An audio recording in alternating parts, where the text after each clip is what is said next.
sekalian, nama saya Zainul Hasan, mengajar di Madrasah Aliyah Memulung di Wetan, Purbalingga, dalam materi fikih ibadah dengan nomor urut 575, 10, 20, 19, 50, 31, sekaligus menjadi mahasiswa PPG dalam jabatan tahun 2003 di PTK Universitas Maulana Malik Ibrahim Malak dalam program studi fikih. Saya akan melaksanakan uji kinerja UKIP dalam pembuatan video pembelajaran berikut ini. Selamat menyaksikan. Terima kasih.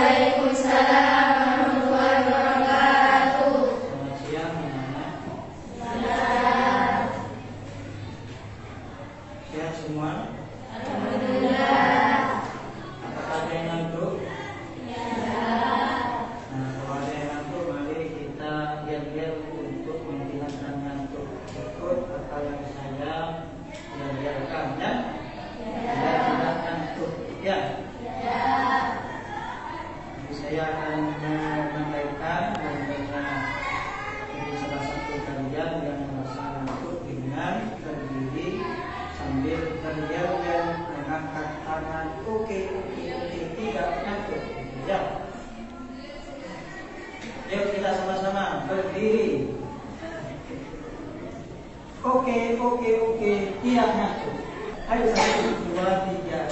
Oke, tidak ngantuk.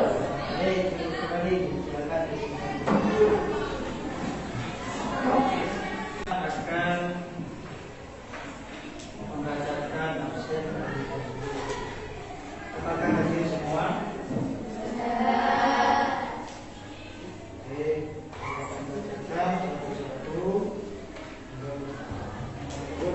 Yang pertama Adina Jatira, Ustazul Mumtazah, Irkamnya. Baik semua ya. Sebelum kita mengakhiri, kita berdoa terlebih dahulu. Mari kita berdoa bersama-sama. Bismillahirrahmanirrahim. Rabbi zidna ilma warzuqna fahma. Amin.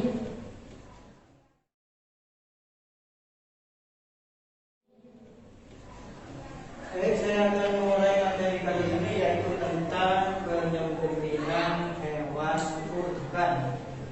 Ada yang tahu enggak apa kurban itu? Kurban itu asal dari bahasa Arab, dari kalimat qoroban yang qoroban, yang artinya qoroban itu atau kurban adalah mendekatkan diri kepada Allah. Padahal dekat itu dalam makna bahasa Indonesia luas sekali. Bisa dekat dengan melalui sholat, bisa dekat dengan Allah melalui puasa, bisa dekat dengan Allah melalui zakat, bisa dekat dengan Allah dengan ibadah-ibadah yang lain. Tapi yang qoroban atau kurban itu bukan hanya pada titik makna penyembelihan kurban. Oke.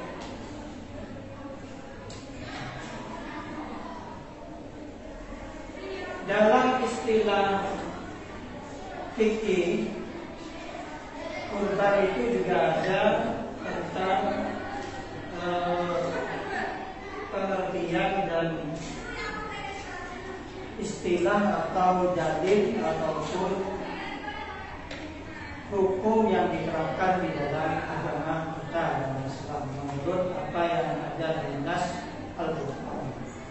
Seperti dalam ayat Inna Atayna Al-Qawsar Wasal di Rabbika wan, yang artinya maka Aku telah memberikan nikmat kepada engkau Muhammad dengan nikmat yang besar. Yang mengatakan Kausar itu menurut sebagian ahli tafsir adalah telaga Kausar yang dirumuskan untuk Rasulullah. Fasholli lirabbika wanhar, maka sholatlah engkau Muhammad dan berkorbanlah. Jadi makna korban menurut istilah Arab tadi, bahasa Arab tadi, korban tidak pada titik poinnya bermakna kurban saja atau penyembelihan. Contohnya kayak lapat wanhar, wanhar juga bisa bermakna kurban. Makanya nanti ada tata caranya dalam penyembelihan serta syarat-syaratnya yang harus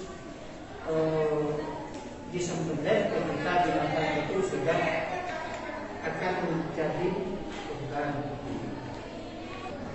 Bagaimana anak, karena ini adalah termasuk materi penyembelihan kurban, termasuk dalam kategori fikih ibadah atau kasih. Yang mana dalam tujuan pembelajaran tentang penyembelihan kurban ini adalah untuk meningkatkan, selain meningkatkan ibadah dan juga menjadi motivasi dalam ibadah kita untuk lebih mendekatkan diri kepada Allah Ta'ala, karena tujuannya adalah mengkonsumsi makanan halal itu sangat dianjurkan sekali di dalam agama kita. Maka di dalam pengertian penyembelihan kurban ini yang seperti saya sampaikan tadi, yaitu bermakna mendekatkan diri kepada Allah Ta'ala. Pelajaran yaitu menjelaskan pengertian tentang penyembelihan hewan, termasuk mendemonstrasikan tata cara penyembelihan. Karena di dalam tata cara penyembelihan itu syaratnya macam-macam dalam ulama fikih. Seperti ulama Zahiriyah, syarat penyembelihan itu ada dua. Harus terputus urat nadinya, kemudian harus terputus urat napasnya atau istilahnya hukum. Kemudian kalau tujuan yang ketiga itu bisa atau dapat menganalisis tentang mengartikan dari sumber hukumnya atau hasil nantinya yang diambil yang terkait atau berhubungan dengan penyembelihan hewan atau binatang.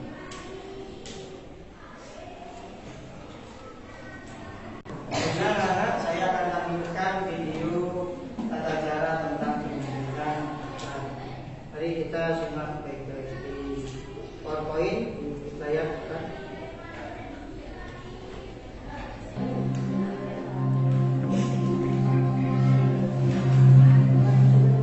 Assalamualaikum warahmatullahi wabarakatuh. Halo sahabat saya semua, ketemu lagi dengan saya Mr. Rat.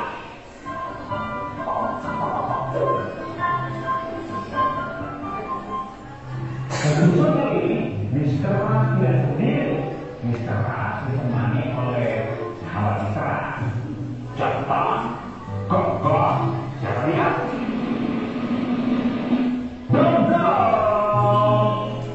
Nih, bro, jangan.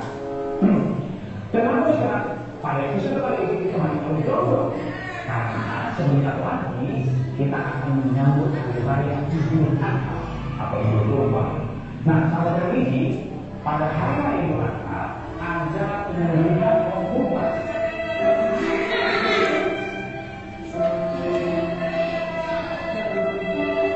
Karena ingin tahu seperti apa proses penyembelihan hewan kurban yang sesuai dengan syariat.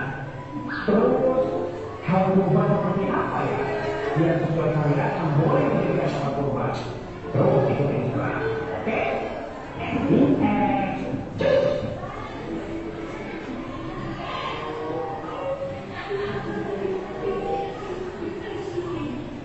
Nah, hari ini saat ini kita sudah sampai di pesantren hadis, letaknya di Bogor, bukan? Di sini pemandangannya indah, sudah sejuk, tentang pagi sampai di sini. Dong bener-bener pasang mulu penyakit. Cewek Sehat. Iya. Hanya tuh pakai tumben apa ini? Lagi nyerang tim. Belum belum. Waduh. Bener ya, sehat ya. Oh iya,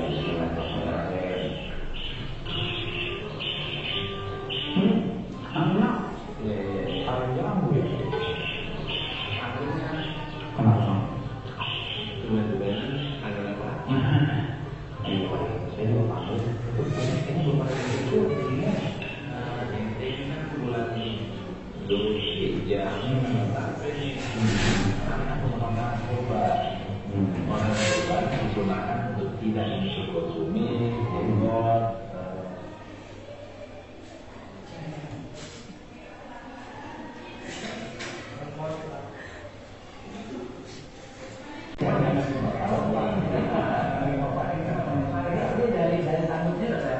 Oh, jadi kayak gini. Boleh.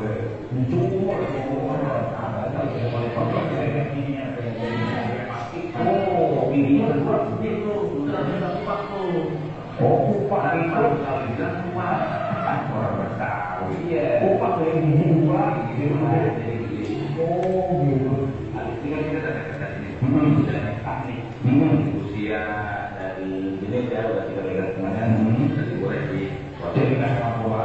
Itu udah jadi soalnya. Oh, gitu ya. Ini yang paling penting yang masih kayak yang ini paling lewat. Bukan yang sininya, dari sininya ini. Ini akan ini akan dari oke bisa apa itu?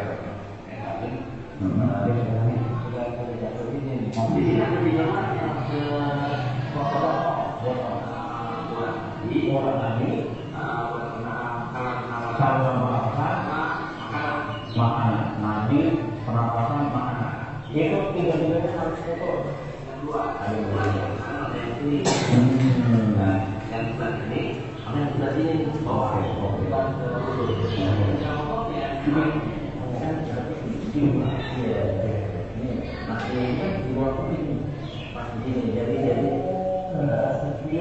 bukan di bawah di sini bagian leher tapi jurusan kuping. Nah ente ngambilnya mulai bolong itu yang di yang di bawah tapi sekaligus ke bawah atau dari bawah kalau misalnya ini ke atas ngambilnya waktu anjing lagi mulai masuk. Berarti itu kata-kata kemudian dari ya kalau kita ada ini atau ini jauh ada lupa dulu jadinya saya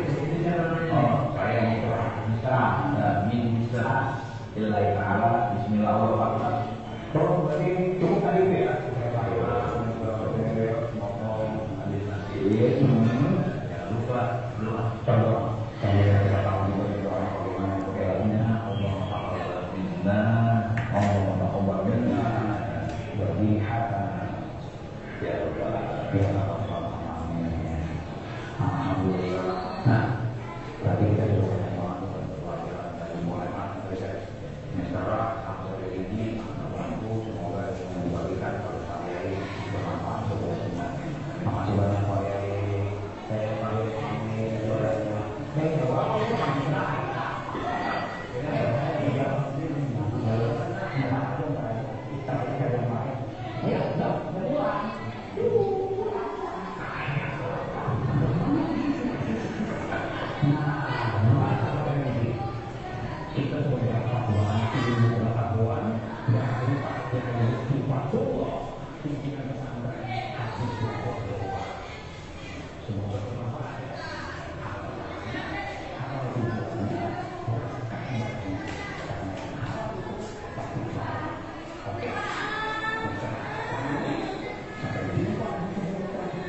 Bagaimana anak?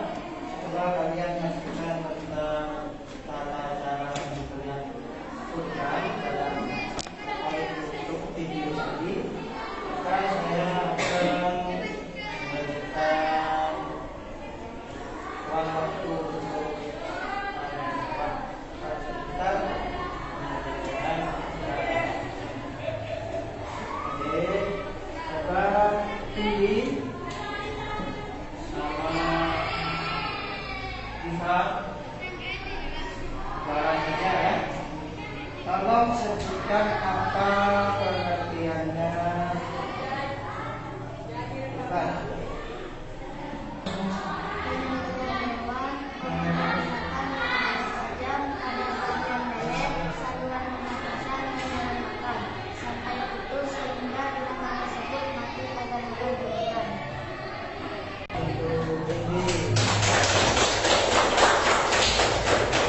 Aisyah.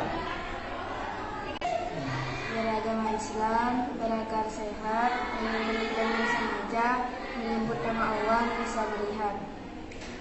Jadi betul sekali untuk Aisyah yang kita bisa merasa dengan baik anak termasuk dalam rukun dan syarat dan sahnya dalam penyembelihan, yaitu yang pertama adalah beragama Islam atau Muslim. Jadi seandainya dia yang menjadi kurir penyembelihan atau tukang penyembelih, kayak menjegal binatang, maksudnya di daerah-daerah tertentu di pasar atau tempat-tempat yang ditentukan khususkan untuk penjagalan binatang. Kalau dia berstatus beragama mukmin atau Muslim, maka hukumnya sah. Kenapa? Karena dapat mengetahui dalam tata caranya penyembelihan. Apa tata cara penyembelihan itu? Yang pertama harus menyebut nama Allah, sebagaimana dalam Al-Quran di Quran 40 Rasulullah alaihi di ayat ini wa kuntum makanlah kalian pada binatang yang disembelih dengan disebut nama Allah jika kalian itu termasuk orang-orang yang beri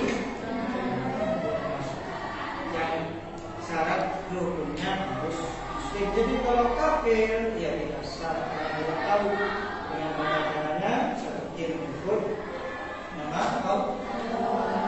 Yang kedua berakal sehat. Apa yang dimaksud berakal sehat itu? Tentunya tidak jauh daripada gila, dalam keadaan mabuk, dalam keadaan tidak sadar, dalam keadaan stres, dalam keadaan sakit, dalam keadaan korban macam-macam. Walaupun itu betul dalam melaksanakan penyembelihannya, tetap tidak sah karena sudah tidak berakal. Orang tidur tadi. Kemudian yang ketiga yaitu menyembelih dengan sengaja. Dalam ranah hukum fikih, menyembelih dengan sengaja itu macam-macam. Tapi saya cuma menyampaikan kalau sengaja dalam menyembelih niat untuk berkorban terhadap penyembelihan binatang tersebut. Seperti contohnya kurban yang diadakan sejak Idul Adha atau hari raya Idul. Kadang tidak sengaja menyembelih kurban itu untuk selatan atau walimah atau istilahnya kayak ada bayi baru lahir, seperti penyembelihan kurban untuk kaki. Masuk juga kalau di adat kita seperti ada penyembelihan dalam istilah yang walimah menyelamati kandungan seorang ibu atau anak yang masih belum lahir, walimatul atau ada istilah lagi berkorban yaitu walimatul khitan karena masih atau baru di khitan atau sunat yang tahu. Kemudian yang keempat menyebut nama Allah Ta'ala. Jadi kalau dia tidak menyebut, seandainya lupa dia menyebut nama Allah Ta'ala, di dalam pendapat ulama fikih banyak istilahnya tidak benar. Tapi yang soleh yang betul masih tidak dianggap sah penyembelihan itu kalau tidak menyebut nama Allah karena berdasar dari taklid itu fakulu mimma Rasulullah alaihi wasallam. Sebagaimana juga Rasulullah bersabda dalam hadisnya bagaimana Rasulullah an hadir anbiyaihi bi qauli bismillahirrahmanirrahim. Rasulullah saja menyebut ketika menyembelih untuk dirinya sendiri ketika beliau berarti karena Rasulullah itu dalam sejarah ketika dengan menyembelih kurbannya sendiri. Artinya dalam artian menyembelih dengan menyebut nama Allah sebagai syarat dan hukumnya sah dan menjadi halal, makanan itu yang sudah menjadi kurban. Yang kelima yaitu bisa melihat tidak buta. Coba jika ada orang yang menjegal binatang atau menyembelih binatang apa saja, khususnya buta, sapi, buta, kambing, atau buta. Kalau buta nanti kemana-mana, bisa senjatanya tidak memenuhi atau alat penyembelihannya tidak memenuhi syarat sebagai alat penyembelihan, bisa tumpul. Maka kalau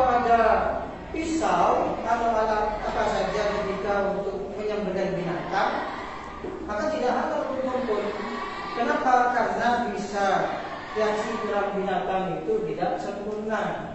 Seperti ukuran nadinya, seperti di video tadi disampaikan yang ada 3 syarat tadi, ukuran nadi, keluar masuknya makanan dan keluar masuknya nah. Jadi ketiga-tiganya harus teguh. Maka terputus itu tandanya menyemburkan dan darah. Maka jika ada di antara kita melihat ada penyembelihan kadang itu masih berjalan, kadang ada orang menyembelih kambing masih bangun kambingnya ini masih berjalan itu, kambing atau ayam, maka itu masih belum salah satu urat nadi belum ada yang teguh. Maka syarat penyembelihan itu harus menempel, tidak boleh renggang atau ada jaraknya ketika menyembelih kurban.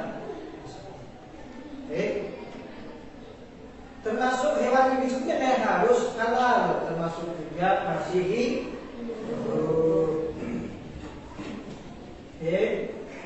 Yang dapat saya sampaikan tadi juga termasuk juga alat yang digunakan harus yang dapat melukai, seperti tanda-tandanya tadi menimbulkan darah, termasuk juga benda yang digunakan menyembelih itu terbuat daripada bambu atau batu atau besi atau benda logam lainnya, termasuk benda yang tidak dibuat daripada kuku atau gigi. Karena kenapa? Karena itu dimuliakan syara, dimuliakan oleh agama. Baik, saya lanjutkan. Termasuk yang sah dalam penyembelihan, bagian tubuh yang mana yang disembelih itu? Apakah itu kepala, apakah itu tangan, apakah itu perut? Maka syarat penyembelihan yang menjadi sah dan halal yang disembelih adalah bagian leher yang dipotong, yaitu urat saluran pernapasan dan saluran makanan. Ada yang ulama lain mengatakan saluran nafas.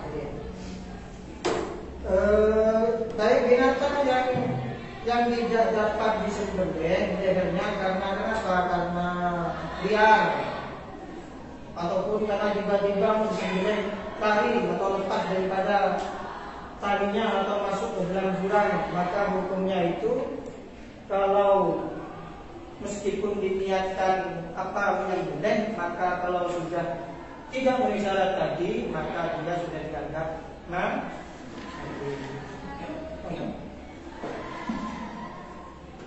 Baik anak-anak, selanjutnya saya akan membuatkan kelompok dari masing-masing kalian untuk mempraktikkan dan mendiskusikan tentang tata cara penyembelihan. Baik, kita bagi ada 4 kelompok. Kursinya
Bagaimana anak setelah kalian sudah mendiskusikan dan menyelesaikan tugas LKPD tentang penyampaian hewan, kalian saya tugaskan untuk mempresentasikan dalam kelompok kalian masing-masing, dan dibagi menjadi 4 kelompok. Silakan dari kelompok 1 untuk mempresentasikan. Maju ke depan. Biar semangat. Ini kelompoknya ini. Biar semangat. Kelompok 1, kelompok 2, kelompok 3, kelompok 4. Dan setiap maju di depan diberi semangat dengan semangat, ya. Assalamualaikum warahmatullahi wabarakatuh. Kami dari kelompok 1 akan mempresentasikan hasil diskusi tentang tata cara menyampaikan hewan. 1. Menentukan hewan yang akan ditempatkan di sebelah sini dengan tangan memegang kepala dan tangan kiri menahan kepala hewan tersebut ketika disembelih. Hewan diarahkan ke arah kiblat. Memakan dari daging, dengan makanan dan alat pernafasan yang ada di tubuhnya. Menyebut nama Allah dan mengucapkan sambutan.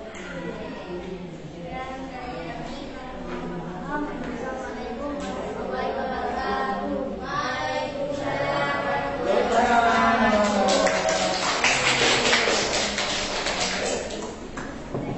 Oke, untuk kelompok yang kedua, selanjutnya untuk mempresentasikan semangat dan depan. Mari kita beri semangat. Lihat, tidak, lanjut. Assalamualaikum warahmatullahi wabarakatuh. Waalaikumsalam warahmatullahi wabarakatuh. Kami dari kelompok 2 akan membacakan hasil diskusi yang telah kami selesaikan tentang tata cara penyembelihan hewan. 1. Menunjukkan hewan di sebelah sisi kiri dan memegang pisau dan menahan kepala hewan. 2. Menghadapkan hewan ke arah kiblat. 3. Memotong 2 urat nadi yang ada di kanan kiri leher. 4. Menyebut nama Allah ketika bersembelih dengan mengucapkan Bismillahirrahmanirrahim. Dan dari kami, Assalamualaikum warahmatullahi wabarakatuh. Waalaikumsalam. Untuk kelompok yang ketiga, silakan mendiskusikan dan mempresentasikan depan. Assalamualaikum warahmatullahi wabarakatuh. Waalaikumsalam warahmatullahi wabarakatuh. Kami dari kelompok 3 akan membacakan tata cara menyembelih hewan. 1. Menghidupkan hewan sebelah kiri, memegang pisau dengan tangan kanan dan menahan kepala hewan yang disembelih. 2. Hewan kurban dihadapkan ke arah kiblat. 3. Memotong 2 urat nadi yang ada di sebelah kanan ini. Ketika menyembelih, menyebut nama Allah Subhanahu wa taala dan baca takbir, setelah itu baca Bismillahirrahmanirrahim. Sekian dari kami. Wassalamualaikum warahmatullahi wabarakatuh. Waalaikumsalam.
selanjutnya saya akan menyampaikan sedikit tentang menyimpulkan materi penelitian Quran yang diambil daripada Tasawuf Quran, termasuk daripada larangannya dalam memakan binatang yang tidak sesuai dengan menyebut nama Allah Ta'ala. Bismillahirrahmanirrahim. Wala taqulu lima lam yuridu Bismillahi alaihi wa innahu lafis. Bahwasanya janganlah kalian memakan daripada binatang yang disembelih lam yuridu Bismillahi, yang tidak disebut sama sekali nama Allah, karena sesungguhnya lapis. Apa makna lapis itu? Yaitu termasuk orang yang melakukan kefasikan atau melanggar daripada tata cara penyembelihan kambing, sehingga hukumnya bukan hanya makruh atau mubah, tapi juga dihukumi tidak halal atau haram. Paham semua ya? Baiklah anak-anak, sebelum kita akhiri materi kali ini, kita terlebih dahulu untuk berdoa agar apa yang kita dapatkan menjadi ilmu yang barokah dan bermanfaat. Mari kita berdoa bersama-sama. Bismillahirrahmanirrahim.